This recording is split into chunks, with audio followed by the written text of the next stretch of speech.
Hey everyone, and welcome to RUBIN'S Mind Lab, where we break down the latest research into what it really means. Ever wonder why some people seem to really buy into patriotic slogans and why politicians use them so much? This new study dives deep into that very idea. It turns out Therese is a special kind of person that nationalist talk really speaks to. Researchers wanted to know if messages about national identity actually change people's minds or if they just appeal to people who already feel a certain way about their country. The key idea here is something called national narcissism. Basically, it's the belief that your country is super special, better than others, and deserves special treatment.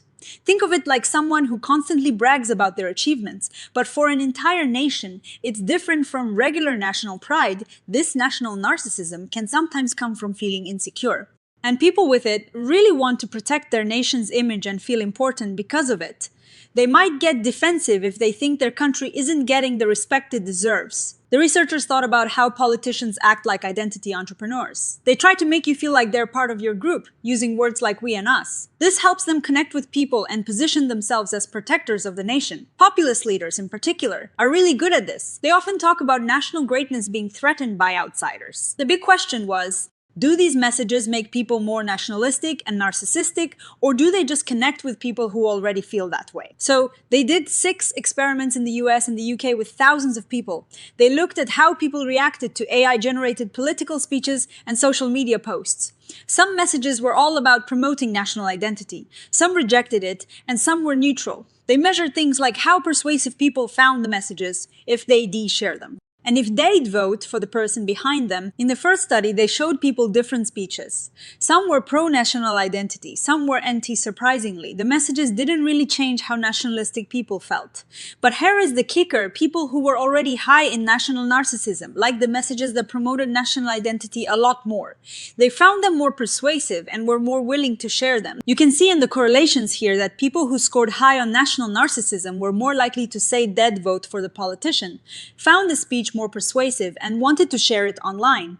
This suggests that nationalist talk falls on fertile ground with these individuals. Just to check, they made sure the speeches worked. People definitely perceived politicians giving pro-national narcissism speeches as more narcissistic, and those giving pro-national identification speeches as more identifying with the nation. So, the messages were doing what they were supposed to on the surface. But, and this is a big but, the speeches didn't actually change people's own national narcissism or identification levels. This is a really important finding. It means these messages aren't necessarily creating narcissists, but rather they are attracting those who already are. Then they looked at the interactions. What they found was that people high in national narcissism really gravitated towards speeches promoting national identity.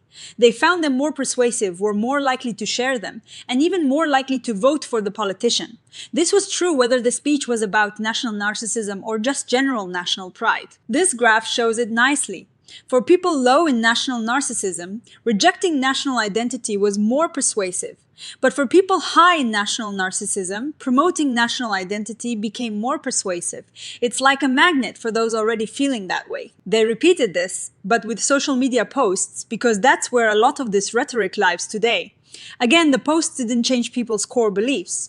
But once again, people high in national narcissism were more likely to share and find persuasive the posts that promoted national identity. Later on, in study 5, they even used a mock social media platform. People could actually click like or dislike on posts. And guess what? Those high in national narcissism were way more likely to like posts promoting national pride and less likely to like posts rejecting it. This is a behavioral measure, which makes the finding even stronger. They did more studies with different control groups. In study 3, they compared pro-national identity speeches to neutral ones about the election process.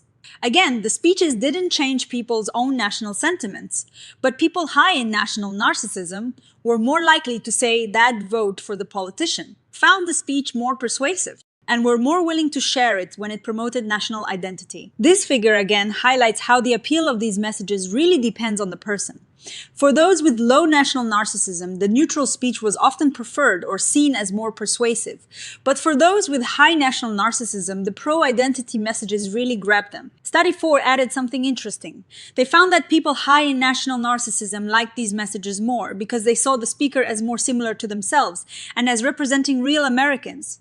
This similarity piece is key. You're more likely to listen to and support someone you feel is like you. This diagram shows that for people high in national narcissism, when a speaker used national identity rhetoric, they were seen as more similar and more representative of Americans. And this, in turn, led to more support for the speaker. It's not just the message, but how it makes the audience see themselves and the speaker. A really important part of politics is party affiliation. So, Study 6 tested if people high in national narcissism would support a nationalist message because it came from a Republican or a Democrat. They found that while people high in national narcissism did tend to support Republican speakers more overall, they still preferred the nationalistic messages regardless of the speaker's party. This suggests the appeal of the message itself is powerful, cutting across typical political divides. So, what's the big takeaway from all these studies? The main messages are consistent national identity rhetoric, especially the kind that emphasizes a nation's exceptionalism, doesn't really change people's core national sentiments. Instead, it acts like a powerful magnet, attracting and resonating most strongly with individuals who are already high in national narcissism. These individuals find such messages more persuasive, are more likely to share them, and are more willing to support the politicians who deliver them. This research is super important because it tells us that politicians don't necessarily create national narcissism, but they definitely can mobilize people who already have it. They're capitalizing on existing feelings. It's like using fertilizer on ground that's already ready to grow. This strategy can be used by any political leader, regardless of their party, though it might be more common with certain ideologies. While this can build connection, it also raises concerns, because national narcissism is linked to supporting extreme ideas and even anti-democratic actions. Now, no study is perfect. The researchers used AI-generated texts, not real speeches, and they used participants who were mostly from the US and UK and perhaps leaned a bit left. So, we have to be a bit careful about applying these findings everywhere. And to everyone, also, they only expose people to one message at a time. In the real world, people hear this kind of thing a lot. And that might have a bigger effect than a single speech or post, but the core finding is clear. When it comes to national identity rhetoric, it's all about finding the right audience. People who already feel their nation is uniquely great and deserve special treatment are the ones who will most eagerly listen and respond. It's a potent tool in the political playbook, and understanding who it appeals to is key to understanding modern politics. What are your thoughts on this? Does this resonate with what you see in the world around you? Let us know in the comments below. If you found this breakdown helpful, please give this video a thumbs up, subscribe to RUBIN'S Mind Lab for more science explained simply, and hit that notification bell so you don't miss our next deep dive. Thanks for watching and stay curious.